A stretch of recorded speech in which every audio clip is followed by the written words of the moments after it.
I'm Kristen Welker at the White House, where President Trump gave his most direct denial yet. Have you ever worked for Russia? Yes or no? I never worked for Russia.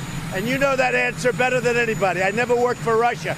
Not only did I never work for Russia, I think it's a disgrace that you even asked that question, because it's a whole big fat hoax. That after he didn't directly deny he was a Russian agent on Fox News. Are you now, or have you ever worked for Russia, Mr. President? I think it's the most insulting thing I've ever been asked. The president also pushing back against a Washington Post report he went to extraordinary lengths to conceal his conversations with Russian President Vladimir Putin. Now, top Democrats discussing whether they need to go so far as subpoenaing his interpreter's notes. Subpoenas should be a last resort, not a first resort, but it should be a resort if it's there and the American people can't find out what really happened. The latest flashpoint in the bitter back and forth. Kristen Welker, NBC News, the White House. Hey, NBC News fans, thanks for checking out our YouTube channel. Subscribe by clicking on that button down here and click on any of the videos over here to watch the latest interviews, show highlights,